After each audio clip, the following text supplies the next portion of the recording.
Setelah reda keributan itu, Paulus memanggil murid-murid dan menguatkan hati mereka. Dan sesudah minta diri, ia berangkat ke Makedonia.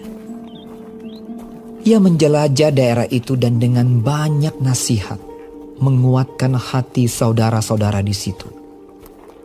Lalu tibalah ia di tanah Yunani. Sesudah 3 bulan lamanya tinggal di situ, ia hendak berlayar ke Syria. Tetapi pada waktu itu, orang-orang Yahudi bermaksud membunuh dia. Karena itu ia memutuskan untuk kembali melalui Makedonia. Ia disertai oleh Sopater, anak Pirus dari Berea, dan Aristarkus dan Sekundus, keduanya dari Tesalonika, dan Gaius dari Derbe, dan Timotius dan 2 orang dari Asia, yaitu Tikhikus dan Trofimus. Mereka itu berangkat lebih dahulu dan menantikan kami di Troas.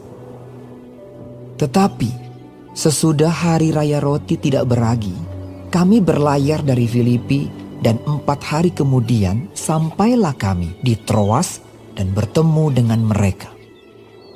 Di situ kami tinggal 7 hari lamanya.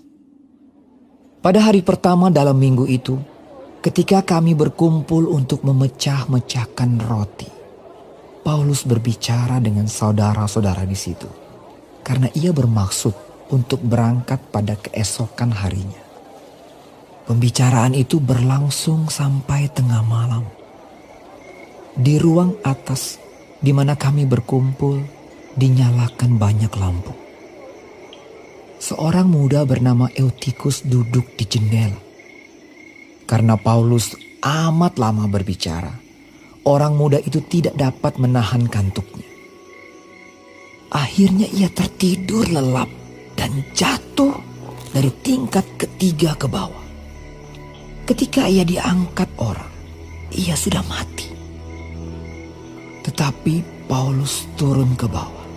Ia merebahkan diri ke atas orang muda itu, mendekapnya dan berkata, "Jangan ribut, sebab ia masih hidup."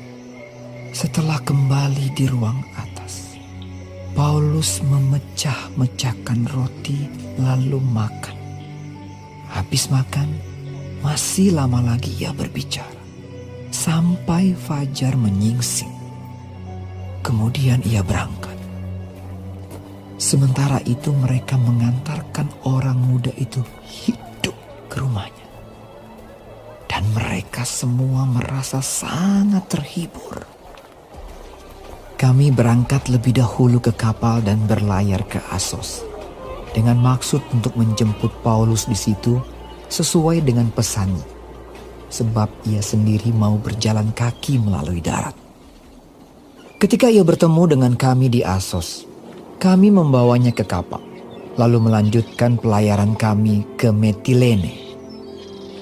Dari situ kami terus berlayar dan pada keesokan harinya, kami berhadapan dengan Pulau Kios. Pada hari berikutnya kami menuju Samos dan sehari kemudian tibalah kami di Miletus. Paulus telah memutuskan untuk tidak singgah di Efesus, supaya jangan habis waktunya di Asia. Sebab ia buru-buru agar jika mungkin ia telah berada di Yerusalem pada hari raya Pentakosta.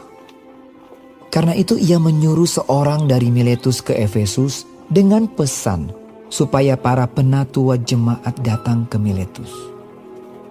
Sesudah mereka datang, berkatalah ia kepada mereka, "Kamu tahu bagaimana aku hidup di antara kamu sejak hari pertama aku tiba di Asia ini. Dengan segala rendah hati, aku melayani Tuhan.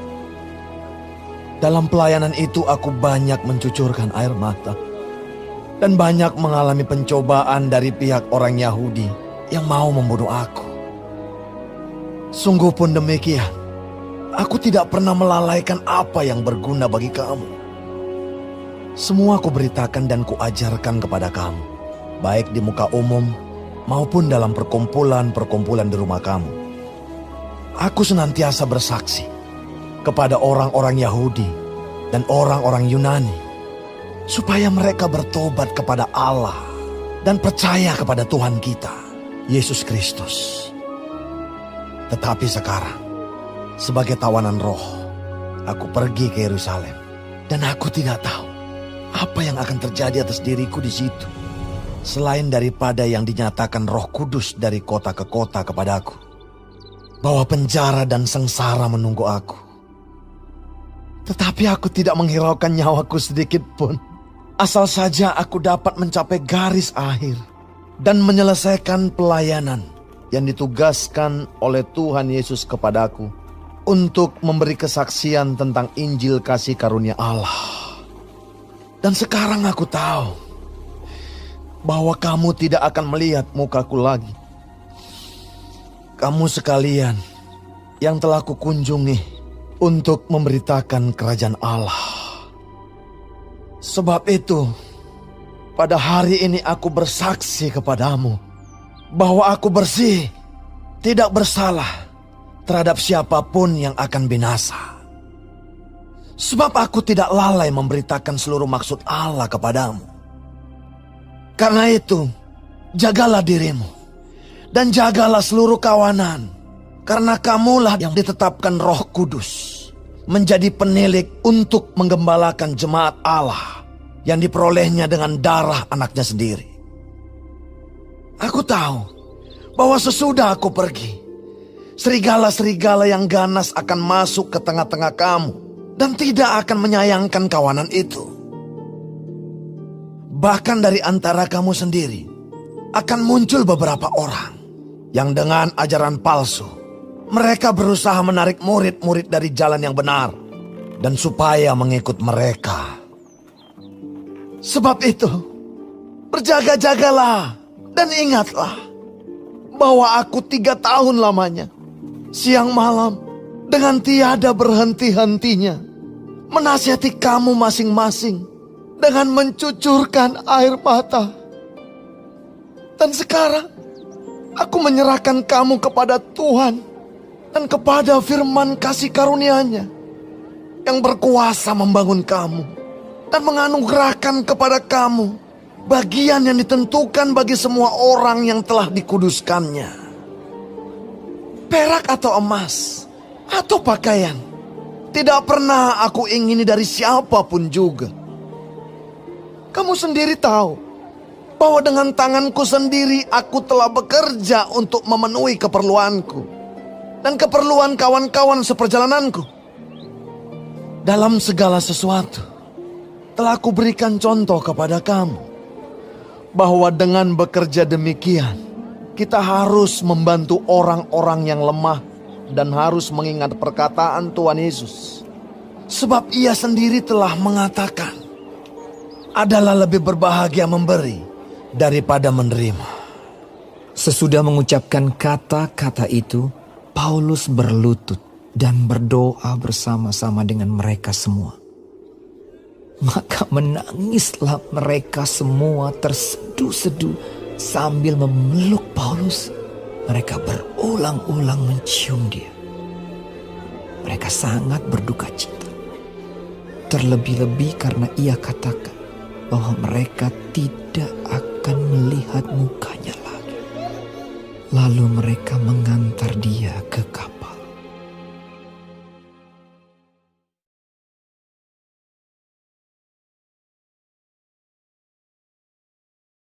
Shalom saudara-saudaraku yang kekasih di dalam Tuhan Yesus. Puji Tuhan kita masih diberi kesempatan hidup sampai pagi ini dan juga dapat mempelajari firman Tuhan, panduan kehidupan dari kitab Kisah Para Rasul 20. Tuhan Yesus memberkati.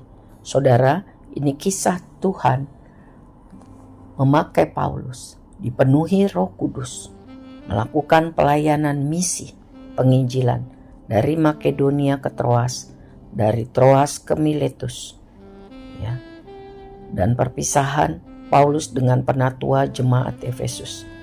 Luar biasa bagaimana Tuhan memakai dia menjadi alat kemuliaannya.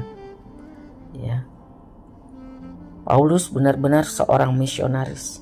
Ia menjelajah ke berbagai tempat, melakukan pengamatan, observasi dengan saksama, Tujuannya agar dapat melayani jemaat-jemaat dan menguatkan hati mereka sesuai dengan kebutuhan rohani mereka. Ya, dia melakukan pengamatan, observasi apa masalah jemaat itu, dan firman Tuhan menjadi kunci jawaban. Yang kedua, Paulus ini bekerja keras. Ia sadar bahwa waktu sangat terbatas. Ia mengajarkan firman Tuhan hingga larut malam, bahkan sampai fajar menyingsing. Paulus selalu membuat perencanaan manajemen waktu yang efektif. Meskipun Paulus seorang yang senior hamba Tuhan, tetapi ia mempunyai tim misi pelayanan.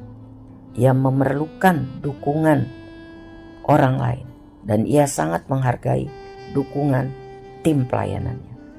Ada rekan pelayanan Paulus, Sopater, Aristarchus, Secundus, Gaius, Timotius, Tychicus, dan Trophimus. Jadi kerjasama, kerja tim, saling memperhatikan, saling menguatkan, saling menopang, saling membangun demi kemuliaan Tuhan. Lalu kita lihat juga ada mujizat melalui pelayanan Paulus. Dia diberi kuasa Tuhan membangkitkan orang mati, anak muda yang ngantuk itu. Ya, Paulus bukan hanya cakap mendiskusikan firman Tuhan, tetapi kuasa Tuhan juga bekerja nyata dalam hidup dan pelayanannya.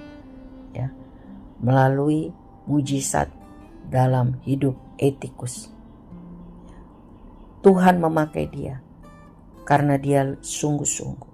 Tuhan memberkati dia dengan luar biasa. Tetapi Paulus tidak menempatkan mujizat menjadi prioritas dalam pelayanannya. Lihat, setelah peristiwa mujizat Etikus, ya, yang sementara menghentikan pelajaran yang Paulus sampaikan, sesudah selesai Paulus segera kembali mengajarkan firman Tuhan sampai fajar menyingsing. Tujuannya agar sungguh-sungguh para murid Kristus di kota itu mengenal firman Tuhan. Jadi mujizat bukan dasar iman yang teguh. Ya, itu akan bisa menjadi goyah. Jadi salah kalau kita beriman kepada Kristus karena mau mengalami mujizat. Tetapi iman yang teguh itu harus didirikan di atas firman Tuhan. Firman Tuhan adalah kebenaran yang hakiki, yang abadi. Jadi jangan cari Tuhan karena tujuannya mujizat. Cari Tuhan karena sungguh-sungguh merasa perlu akan kasih dan kuasa Tuhan. Firman Tuhan adalah dasar yang teguh. Iman bertumbuh dari pengenalan yang sungguh, pendengaran yang sungguh akan firman Tuhan. Amin. Kiranya hal-hal ini membuat kita tambah mengerti apa yang Tuhan kehendaki di dalam hidup kita. Selanjutnya saudara, mengenai perpisahan Paulus dengan para pemimpin penatua di Efesus. Saudara-saudara yang kekasih, Paulus mengundang mereka dan dengan tegas Paulus berkata, atas pimpinan Roh Kudus, Paulus akan menjalani kehendak Tuhan secara utuh. Kalaupun dia harus datang ke Roma untuk mempertanggungjawabkan segala-galanya di hadapan Kaisar, demi Kristus, dia rela. Paulus melakukan penginjilan dan pelayanan dengan banyak kesusahan, mencucurkan air mata, mendengar banyak ancaman hendak dibunuh. Dia harus bekerja keras dengan usahanya sendiri untuk dapat mencukupi kebutuhan hidupnya dan keperluan rombongannya. Perjalanan-perjalanan yang sulit ia tempuh, tetapi Paulus tetap setia dalam pelayanannya. Semua tanggung jawab dia penuhi karena anugerah Tuhan. Dan Paulus berpesan kepada pemimpin jemaat di Efesus bahwa mereka juga harus siap menghadapi kesulitan-kesulitan yang sama karena Kristus. Ya, karena menjadi pengikut Kristus.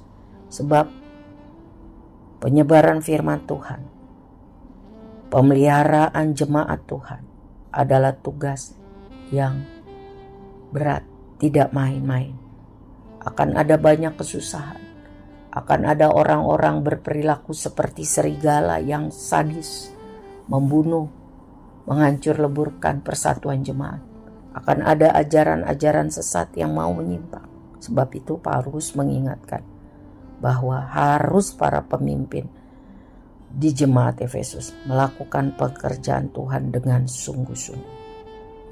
Tantangan, rintangan dari pihak luar maupun dalam kerap dihadapi oleh hamba Tuhan yang sungguh-sungguh mau hidup mengasihi Tuhan, menjalani kebenaran firman.